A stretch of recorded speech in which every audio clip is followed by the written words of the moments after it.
Здраво на сите, добре дојдовте во новата епизода на Јутинг, подкаст фокусиран на медиумите, медиумската писменост и важноста на различните медиуми и начините на кои тие ја известуваат јавност.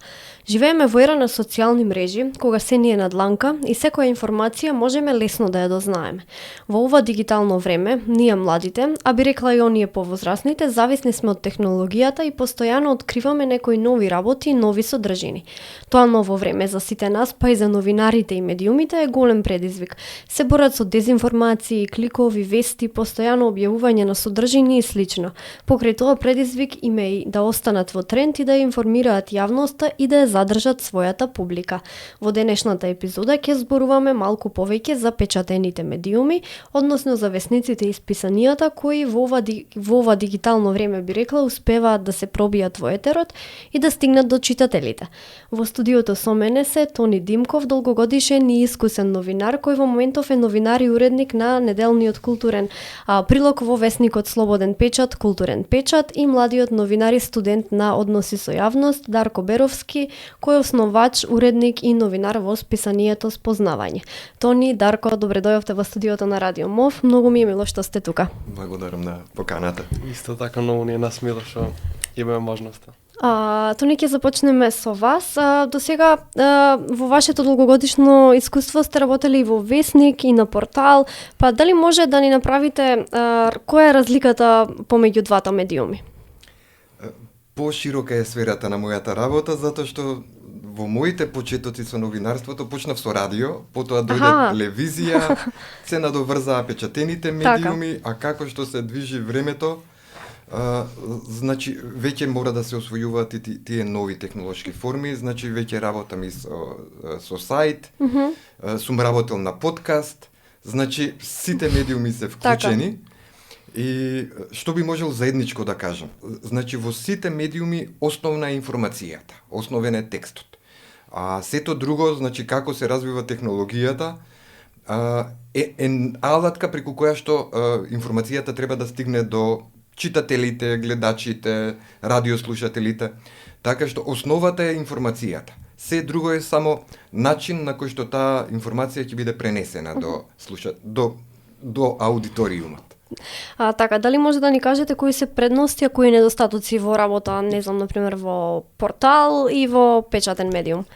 Секој медиум си носи своји специфики. Еве, кажав дека на почетокот работев радио и мислам дека радиото си остана се уште као најинтимен медиум во кој што сум работел. Телевизијата е максимално комплексна, со голем број професии кои што се вклучени во изработка на новинарскиот продукт, додека пак печатениот медиум и во поново време, нели, електронските медиуми, сајтовите, најмногу се базирани на индивидуалноста. Во печатените медиуми секако има исто така екипа, редакција која што работи, нели, на подготвување на графичкиот дизајн на самиот новинарски продукт, и секако тука е и печатницата каде што исто така се печатница и дистрибуција каде што исто така се вклучени дополнителен број професии кои што овозможуваат да тој новинарски продукт стигне до аудиториумот. Сепак, значи, печатените медиуми и електронските портали мислам дека се некако најиндивидуални, бидејќи самиот новинарски производ зависи само од новинарот.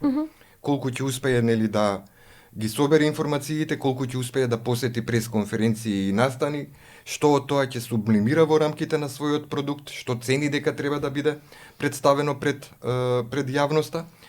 Нормално сето тоа сам да го напише, да го спакува заедно со графичките дизајнери и да го публикува. Така, Даре, сега би сакала да те прашам, ти веќе како млад човек во ера на дигитални медиуми, кога се е достапно, се одлучи да оформиш и да создадеш списание, Спознавање. Зошто се реши токму на таков чекор баш за пишан медиум?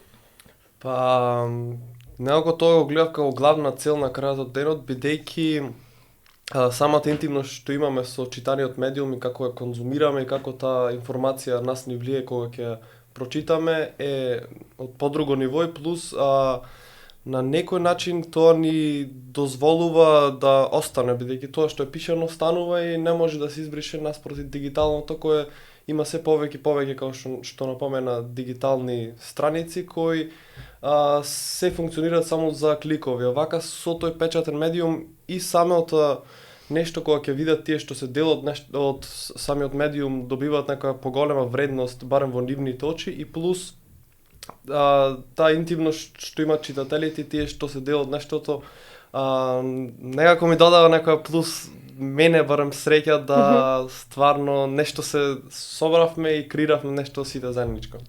Да, но покрај тоа, нели покрај тоа што пишуваш за весникот, односно за списанието Спознавање, ти имаш и Инстаграм профил на весникот. Па зошто се реши на таков чекор да го подкрепиш весникот со дигитална платформа, не знам. Да, па реално дигиталните алатки мора да ги користиме, бидејќи се многу лесно да достигне до голем број на луѓе наспротив физичкиот маркетинг во денешницата и сепак имаме ние и вебсайт каде што имаме дел од интервјуата, иако не се сите таму. И тој момент треба да се искористи дека постои, ако не прифатиме дека сите се на Инстаграм, пример, или Фејсбук, се доведуваме до некоја заблуда самите себе си и едноставно не сме во текст со самото време и самите медиуми на комуникација за да стигнеме до група на луѓе.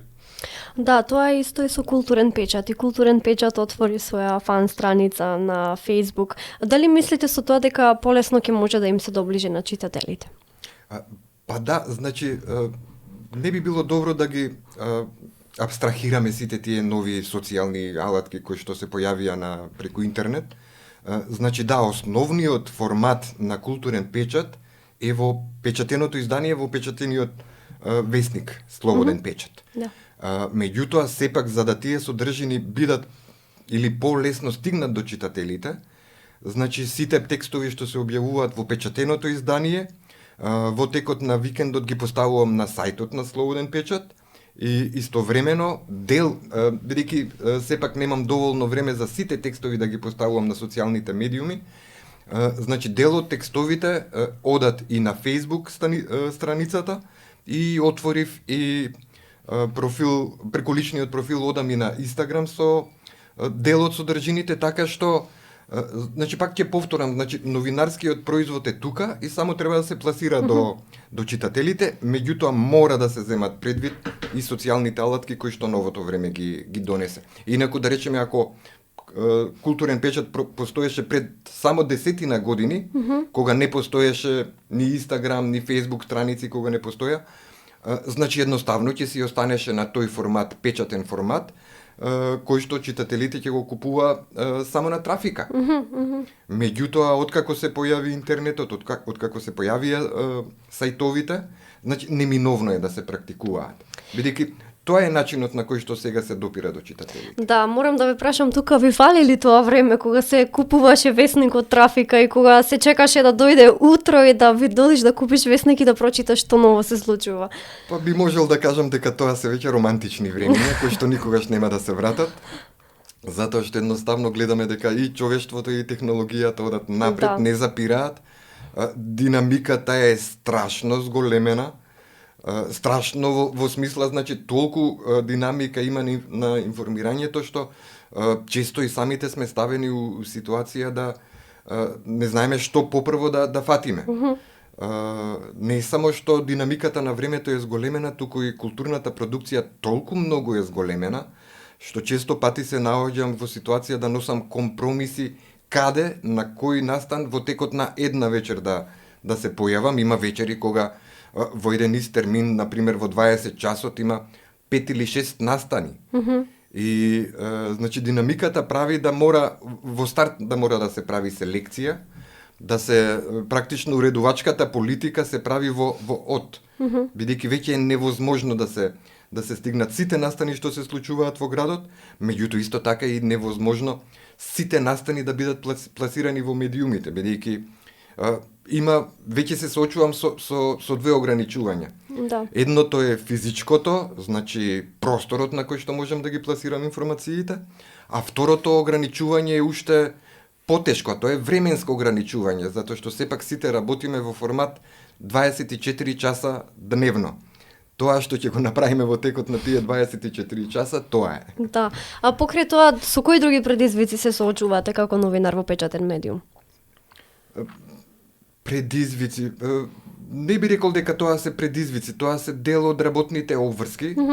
Да, предизвикот е тој што сега го спомнав околу ограничувањата кои што значи се наметнати од динамиката на времето и баш е предизвик да се посетат настаните што ќе проценам како уредник дека навистина треба да бидат застапени на страниците и на вебсајтот на Слободен печат, да се постигне да се посетат што е можно повеќе настани, да успеам да најдам простор не само за информација, туку простор за интервју, простор за осврт, простор за едно подлабоко анализирање на тоа што уметниците го представиле. И тоа навистина е предизвик затоа што динамиката на времето не дозволува премногу да се опуштиш. А секако секој интервју кое што имам практика откако го почнав културен печат, во секој број има интервју на 2 страници, кое што сепак по формат значи многу повеќе, бара многу повеќе време и многу повеќе посветеност и многу поблиска средба со соговорниците, затоа што не е едноставно интервју на 2 страници да се состави за, да речеме, 10 минути. Значи, тоа интервју сепак си бара една подлабока посветеност, која што самата по себе си носи и повеќе време, кое што е потребно за да самото интервју се посвети. Така што предизвикот е да и во рамките на таквата динамика сепак во тој неделен циклус да се одбере најдоброто што во текот на претходната или во текот на наредната недела ќе се случи во градот. Така. Дарко, според тебе кои се предизвиците за новинарите во печатени медиуми? Конкретно за нашиот, бидејќи не опфаќаме толку многу настани, туку главната содржина ни е самите интервјуа. Има интервјуа со музичари, уметници и креативци општо.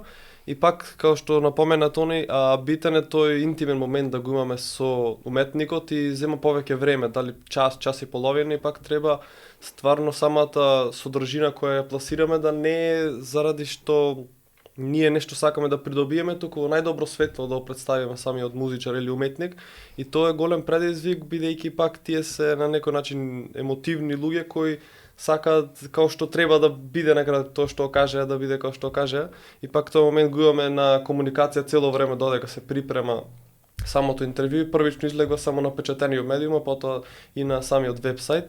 А други како предизвици е организирање на настана на крајот од денот за промоција на самото списание, бидејќи сето тоа треба да го организираме и не сме многу луѓе вклучени во самата, да речем, организација, бидејќи пак не сме цел медиум кој сме со плата и слично, туку сите си работиме нешто настрани колку што можеме време одделуваме за нештото, и пак имаме фотографи кои треба да се вклучени за самите интервјуа, графички дизајнери, и сето тоа треба да е под конец од некој цело време да ги пази тие детали, и затоа битно е сето тоа да може да се нареди и уреди, да не е хаос на крајот од денот. Да, вака дали накратко можеш да ни објасниш отприлика како изгледа еден процес на подготвување на списание? На самото списание, па првично треба се собере материјалот, се разбира, материјалот го береме со многу истражување за самите прашања да бидат уникатни, да не се бидејќи некој изваде, да речем, песна и ајде сега за песна да зборуваме, туку општо направиме некое спознавање за самиот уметник и да му и него интересно, бидејќи ќе сподели нешто надвор од музичкиот дел или нешто што би го поврзал од надвор со тој музички дел. А потоа кога е готов самиот материјал, му го праќам на Ана Марија, дизајнерката, и таа сама го дизајнира целото списание буквално, и потоа оде за комуницирам јас претходно дека на тој и тој датум, да речеме, ќе му пратиме содржина за печатење, и откако ќе биде испечатено, обично е во после момент ден или два пред настанот, ги собираме самите списанија и се товариме за настан. Тоа беше излегува неколку пати годишно, ако не се лажам. Да, следното издание треба да не биде на 31 мај. Значи тоа е сега за скоро. Да. А пред неколку денови Радио МОВ организираше една медиумска посета со млади средношколци на различни медиуми. Тој новинарски клуб го води Огнен Јанески и баш при таа посета децата кои што има прилика да видат и неколку традиционални медиуми, првата реакција е мила леле како да влегуваме во некој музеј. Онака му било интересно затоа што немале прилика претходно да видат како работи една редакција, например телевизиска. Пак дали мислите дека можеби тоа треба да се промени, на каков начин треба да им се доближат печатените медиуми на младите, да бидат повеќе запознаени што всушност работите и како работите? Пак ќе спомнам еден термин романтично. Можеби не толку историски, но романтично. Затоа што факт е дека со текот на времето печатените медиуми полека се истиснуваат, не само од пазарот, туку и од самиот видеокруг на читателите, како што надоаѓаат помлади генерации, дури некогаш и они се зачудени што се уште постојат медиуми кои што се прават на таков начин, односно конкретно мислам на печатен медиум кој што се печати во печатница. И не знам како понатаму ќе се одвива времето, бидејќи дигиталните технологии се подлабоко и подлабоко навлегуваат во секојдневниот живот на сите нас. Се надевам дека иднината на печатените медиуми нема толку брзо да сгасне за да станат историски. Меѓутоа, сепак еве работам во професионален печатен медиум, кој што ги запазува сите новинарски стандарди. Иако културен печат го подготвувам сам, сите тие 8 страници ги подготвувам сам, позади мене значи стои медиумот во кој што нели секој текст оди на лектура, секој текст посветено се дизајнира пред да отиде самиот PDF формат нели во печатница. Така што тоа не би требало да биде историски, тоа би требало да биде практика во сите медиуми, дури и дигиталните медиуми. Особено што да речеме со новиот закон за македонски јазик, да речеме не само во новинарските организации и компании, туку лектор треба да биде вработен во секоја национална и јавна установа. Значи тоа не е ниту историја, ниту романтика, тоа е закон кој што предвидува лектор да биде секаде вработен, за да се зачува македонскиот јазик. Понатаму, значи не верувам дека толку брзо ќе дојде сгаснувањето на медиумите, меѓутоа мислам дека тие што ќе останат да купуваат печатени весници ќе бидат на рангот на тие колекционери кои што купуваат книги. Затоа што и книгите сега може многу лесно да се најдат во електронски формат. Меѓутоа сосема друг е начинот на читање книга во електронски формат и читање испечатена книга која што се уште мириса ново. Да. Например. Меѓутоа тоа ќе оставиме на тие луѓе кои што нели ќе сакаат да си го продолжат ритуалот на читање весници и на читање книги на тој, сега условно кажано, старомоден начин. Меѓутоа мислам дека сепак тоа барем уште известно време ќе обстои во нашите животи. Да, Дарко, ти што мислиш на оваа тема? Дали на студентите по новинарство, например, им фали пракса во печатени медиуми? Сигурно дека многу се учи, бидејќи јас сум бил на пракса во 2 телевизии и ето како печатен медиум и дигитален воедно спознавање би го дефинирал дека и вебсайт имаме. Многу сум научил од општа комуникација, како да воспоставиш со некого, како да се понашаш и со тек на време, да речеме, од првото издание до третото, гледам голем прогрес во моите вештини како индивидуа за спроведување на самите интервјуи, што да напишам, како да оповрзам некој текст и сите тие моменти се битни за надоградување кај самата личност.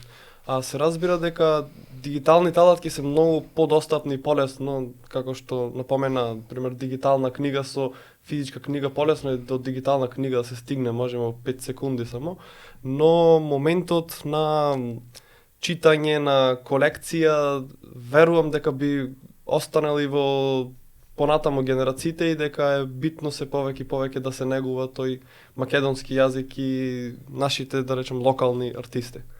Да, тука наредното прашање ми е баш како еве да се натераат младите да читаат печатени медиуми, да не висат на телефон, да отидат и да си купат печатен медиум. Не можеме да ги натераме. Не можеме. Значи нивни избор е како и на кој начин ќе ги превземаат содржините што ги продуцираме. Меѓутоа мојот фокус е значи преку селекцијата на уметниците и на настаните кои што ќе ги посетам и на тој начин да ги привлечам да го прочитаат текстот, сега независно во кој формат. Дали ќе купат весник, дали ќе отворат сајт, значи преку насловите и преку соговорниците е мојот метод да ги привлечам не само младите, туку сите генерации на читатели. Секако. Значи весници купуваат тие генерации кои што на времето не можеле да замислат да се вратат дома од работа или од град без да донесат еден весник барем еден весник под мишка. Имаше еден период кога, да речеме, и јас лично дома сум се враќал со 3-4 дневни весници под мишка. Тоа е веќе минато завршено време. Се уште има генерации кои што си сакаат да си прочитаат весник, иако младите се повеќе и повеќе го одбираат електронскиот, дигиталниот формат на читање информации. Да, иако јас се класифицирам во помладата генерација, го помнам тој период со весници, ја памтам дека ја научив да читам преку весник. Онака ми е свежо сеќавање кога си идеа дома со 3-4 весници и ти земаш и читаш од весники. И незамисливо ми е сега да нема толку многу весници. Некако ми фали тој момент на печатени медиуми, мене барем. Тоа е мое мислење сега, не знам колку би се согласиле. Да, сепак останува на личен избор. Да, така е. Да. Даре, ти што мислиш како може да се мотивираат младите да читаат повеќе печатени медиуми? Да се мотивираат се повеќе да има искрено и се повеќе да се потенцира колку е битно тоа да има вака разговори со луѓе кои се вклучени во нештото и да видат и да му стане поопипливо колку ние треба труд да вложиме на крајот денот наспроти да направиме некој дигитално содржина отколку на печатениот медиум и колку детали се запазуваат и сите тие моменти кои се труд на неколку индивидуи да направат нешто и се повеќе така ако е се поприсутно да речем тој физички медиум би били позаинтересирани младите да читаат, се надевам, не можеме да ја натераме дека нивни е изборот. Да. Јасно на крај би сакала малку да позборуваме за културата и двајцата работите во тоа поле и ме интересира што беше пресудното да се одлучите токму за култура. Кај мене спонтано излезе целата таа работа. Еве спомнав дека на почетокот почнав да работам во радио. И тоа дојде сосема природно затоа што средното училиште го заврши Ворце Николов. И во тие генерации јас кога бев на школото почнавме со сега веќе 30 години непостоечко младинско радио Клуб 100. Кое што за нашите генерации остана култно затоа што тоа беше првото радио што беше надвор од тогашниот систем на тогаш беше радиотелевизија Скопје. Нешто подоцна дојде македонска радиотелевизија, која што го дрееше целиот радиодифузен систем во тогашната социјалистичка република Македонија. Значи станува збор за 88-89 година. Некаде 90 до 91 година постоеше тоа младинско радио Клуб 100, каде што почнав да работам. И едноставно, значи, тој младешки занес продолжи во едно студентско радио, кое што исто така денеска е непостоечко, веќе 25 години не постои. Значи, природно и спонтано ми дојде тој влез и во медиумите, и во културата, затоа што и во едното и во другото радио третирав култура, па после тоа се надоврза 10 години работа во македонска телевизија, кај што исто така третирав култура, па печатените медиуми во кои што работев, каде исто така третирав култура. И на некој начин, практично културен печат во последните 5 години, практично е круна на таа посветеност на културата и на уметноста. И не би прифатил веќе ништо друго да работам освен тоа. Значи ќе го работам културен печат додека има можности да се прави.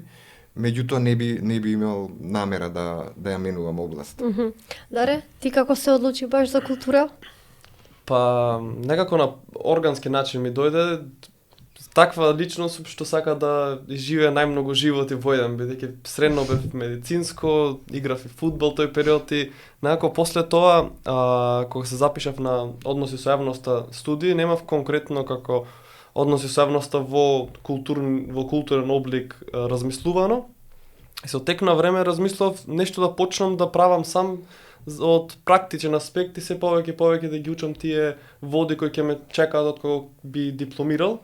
И размислав за што да биде и некако општо музика прво ми дојде, дека таа интимност со музичарите што имаме додека слушаме, или тој феномен на некоја музика да може да не мотивира да одеме да извежбаме и како сето тоа влие. И со тек на време размислив дека не треба да е само музика, дека треба да тргнам како моите идеали и да направам нешто што стварно би придонело и би сакале луѓето да читат, и затоа се одлучив како цел културен облик да го фатам и да има и уметници и креативци од нашата сцена, бидејќи во тој период и сега нема премногу медиуми кои поддржуваат уметници од нашата средина. И некако го гледав како битен фактор, бидејќи кога читав по списанија во тој период, така работев како PR фриленс со музичари, уметници, надвор од нашата држава, и ми даде некое знаење дека има списанија надвор од нашата држава и се битни за промоција на самите артисти, зошто и да нема и кај нас, бидејќи има многу квалитетна музика и секаква уметност. Да, тоа ми беше баш и последното прашање, дека мојот впечаток е дека во медиумите не се давал доволно простор за култура. Зошто сметате дека тоа е така баш? Зошто некако медиумите не дека избегнуваат, туку многу малку даваат простор на култура, повеќе се насочени на други содржини? Тоа е комплексно прашање. Значи, мојот личен багаж ми овозможи да го правам културен печат. И тоа се 8 страници неделно, што е во рамките на физичките можности и мои и на весникот во кој што работам. Меѓутоа факт е дека, да речеме, бројот на дневни весници падна само на 3. Периодичните, да речеме, списанија кои што порано излегува на месец или на 2, сега излегуваат еднаш или максимум 2 пати годишно, а некои веќе и применуваат практика да излезе еднаш со двоброј. И тоа се притисок на времето, притисок на недостатокот на финансии, неможноста веќе да се сите тие списанија, зборувам за периодика, нели, и во однос на значи музички, литературни списанија, списанија од областа на културата, има некои списанија кои што постојат по 40, по 50 години и кои што излегуваат еднаш годишно, меѓутоа тоа е така затоа што обично, да речеме, претходно излегувале квартално, односно на секои 3 месеци. Меѓутоа има и голем финансиски притисок врз излегувањето на таквите изданија, бидејќи сепак тоа што го променија дигиталните алатки е што многу го поедноставнија и олеснија публикувањето на новинарските производи. Значајна ставка во овие печатени медиуми е, значи, редакција, графички дизајн и најтешката ставка е, значи, печатење и дистрибуција. Тоа е најскапа ставка и едноставно, значи, очигледно е дека нашето општество веќе не може да си дозволи да продуцира толку голем број напечатени и весници и списанија. Зашто велам дека, да речеме, дистрибуција е значајна ставка? Затоа што дневниот весник, покрај тоа што ќе биде дистрибуиран во Скопје, значи треба да биде дистрибуиран и во Берово, и во Струга, и во Гевгелија. Значи тоа се илјадници километри дневно, да, кои што трошат илјадници тони нафта, кое што едноставно, значи, нашето општество веќе не е способно да го плати. Односно, парите веројатно се одлеваат на сосема други страни. Парите веројатно повеќе се користат за тоа што спомнавме дека културата и уметноста се истиснуваат од медиумите, меѓутоа ако се истиснати, значи некој го завземал нивното место. Да. Значи, да не ја отвараме политички муабети и кој одлучува за парите во државата, меѓутоа веројатно дека самата држава не е свесна каква против услуга си прави самата на себе си, или свесноста за културата кај тие што се на раководни позиции треба да биде поголема, или едноставно оваа ситуација не само што ќе го одржува ова ниско ниво на продуктивност во однос на културата и на уметност, туку од месец во месец, од година во година ќе добиеме уште полоши резултати. Дарија, твоето мислење на ова? Зошто нема... Да, зашто не се дава толку простор на култура во нашите медиуми? Па... Искрено не знам, бидејќи битен е тој културен идентитет да го има секоја држава, ама имаме момент на колку имаат корист на некој начин да би се запрашали, сепак имаат одредени ресурси кои можат до одредено ниво да ги спроведат и мора нешто да не постои за сметка за нешто да постои. И тој момент е јасен, но сепак тоа дозволува на некој начин да има се повеќе само иницијативи кои ќе го одржуваат тој културен белег на свој начин. Тони, Дарко, ви благодарам многу на гостувањето, многу ми беше мило да си поразговарам со вас денеска. А вие, драги гледачи, останете со Радио МОВ и со нашите секојдневни содржини кои што ги објавуваме во текот на денот.